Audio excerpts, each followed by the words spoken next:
Customer service phone calls may finally stop being terrible. And I know that sounds optimistic because for most people, calling customer service is not a neutral experience. It's a test of patience. You call because something already went wrong. Then the phone system makes it worse. Know the routine. Press 1 for billing. Press 2 for technical support. Please listen carefully because our menu options have changed. They haven't changed. They never change. And somehow, none of the options are the thing you actually need. Then comes the next insult. Our agents are experiencing heavier than normal call volume. Of course they are. At this point, heavier than normal has apparently become the normal call volume. Then you hear it. Your estimated wait time is 30 minutes. Cue the terrible hold music. So now you're trapped. You can't hang up because you need the problem solved. You can't really do anything else because every few minutes the system interrupts the music to remind you that your call is very important. Important, apparently, in the sense that no one is available to answer it. Legacy IVR systems were supposed to route calls efficiently. In plain English, IVR means the old phone menu system. But for consumers, it often means this: a machine that pretends to help you, then parks you in a line, then makes you start over when the wrong person finally answers. The experience usually gets worse from there. You explain the issue once. Then you get transferred. Then you explain it again. Then someone asks for the same account number you already entered into the phone system 10 minutes ago. Then maybe you reach someone who is polite, but hard to understand, reading from a script, and not empowered to fix the problem. That may be efficient for the company. It is not efficient for you. And if the call gets cut off, good luck. You do not resume the conversation. You start over. New person. Same account number. Same problem. Same story. Same frustration. That is the current customer service experience for a lot of people. Not always, but often enough that everyone knows exactly what I'm talking about. Then there are the other dead ends. Voicemail, where customer service goes to disappear. Or the overseas call center experience. Sometimes the person on the other end is polite and trying hard, but you can barely understand each other. Maybe the accent is difficult. Maybe the connection is bad. Maybe they are reading from a script. Maybe they have no real authority to solve the problem. And again, that may not be the agent's fault. But it is still your bad experience. So you wait. You explain. You get transferred. You leave a message. And somehow, the problem is still yours. This is where AI voice agents start to matter, not because AI voice is cool, not because it sounds futuristic, because phone support is one of the most broken everyday systems we still tolerate.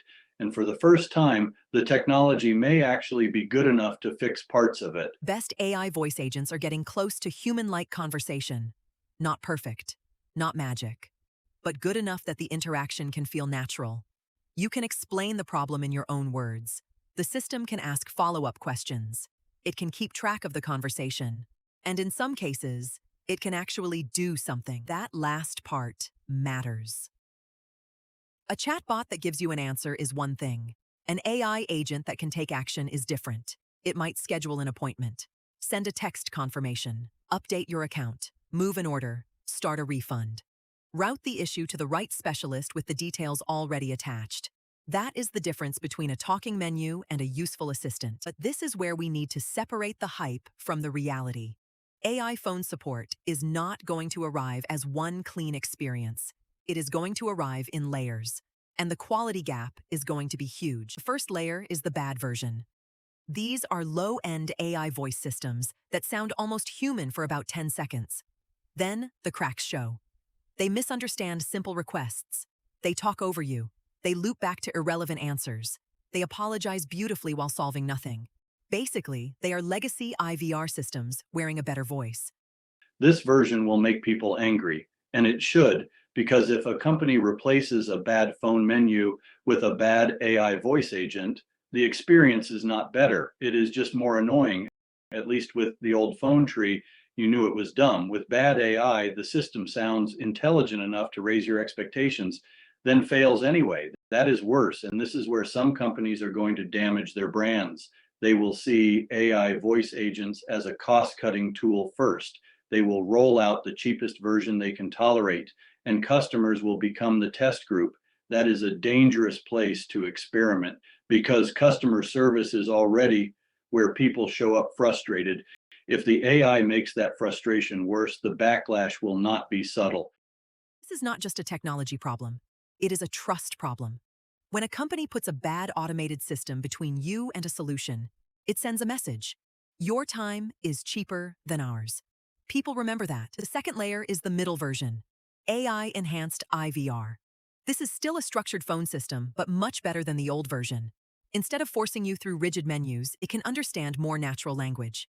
You can say, I need to change an appointment, or I was charged twice, and it can route you more intelligently. That is a real improvement. For a lot of companies, this will be the first practical step. It does not require the AI to handle every possible conversation. It just needs to understand enough to get you to the right outcome faster.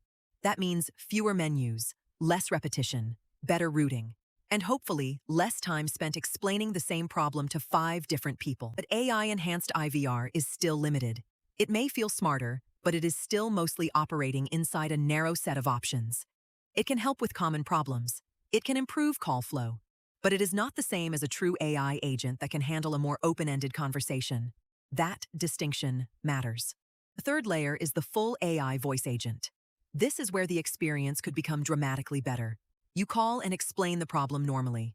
The system understands what you mean. It checks your account. It asks a clarifying question. It offers a solution. It takes the next step. Not someday in a science fiction sense. This is already technically possible in many situations. The issue is cost, integration, reliability, and whether companies deploy it well. And this is where the difference becomes obvious. Imagine calling your doctor's office and changing an appointment in 2 minutes. Calling an airline and fixing a simple booking issue without waiting on hold. Calling a retailer and getting a refund started without repeating your order number 3 times. Or calling back after the line drops, and the AI agent already remembers where you left off. No starting over. No re-explaining the problem. No pretending the last 20 minutes never happened. That is not replacing service with a wall. That is removing friction. For consumers, the best version looks simple.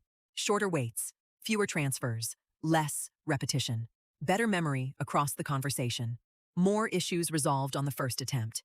And maybe the biggest one, you can talk like a normal person instead of trying to guess the exact words the system wants. But the rollout will be uneven. Some companies will do this badly. Some will do it halfway. Some will do it surprisingly well. Consumers will not experience AI customer service as one thing. They will experience a confusing mix of terrible, decent, and shockingly useful. This is the near-term reality. Some calls will stay terrible. In fact, some may get worse before they get better. Bad AI voice agents will sour people on the whole idea. They will create backlash. They will make people say, I hate AI customer service, even when what they really hate is bad implementation. And they'll be right to hate it, but the better systems will be hard to ignore. If an AI agent answers quickly, understands the problem, remembers the conversation, and solves the issue, most people will not care that it was AI. They will care that the problem got fixed. That is the standard that matters. Did the problem get solved? That is the whole game. There is also an uncomfortable part behind the scenes. If AI voice agents can handle a large share of routine calls, companies will need fewer human agents for those calls. That does not mean every customer service job disappears, but it does mean the work changes. And some jobs will be displaced. The remaining human agents may handle harder cases, escalations, emotional situations, exceptions, complex problems, cases where judgment matters, and that escalation path is not optional. If the AI cannot solve the problem, it should not fake confidence. It should not argue with the customer. It should not trap someone in an endless loop. It should quickly get you to someone who can help. The remaining human agents may handle harder cases, escalations, emotional situations, exceptions, complex problems, cases where judgment matters. That sounds reasonable. But let's be honest. If AI handles the repetitive calls, the total number of people needed for frontline support probably goes down. That is not hype. That is the business case. This is the tension. Consumers may get better service, companies may lower costs, but workers in call centers may feel the disruption first. That is the pattern with a lot of AI. The benefit is visible to one group. The pain is concentrated in another. We should be honest about both.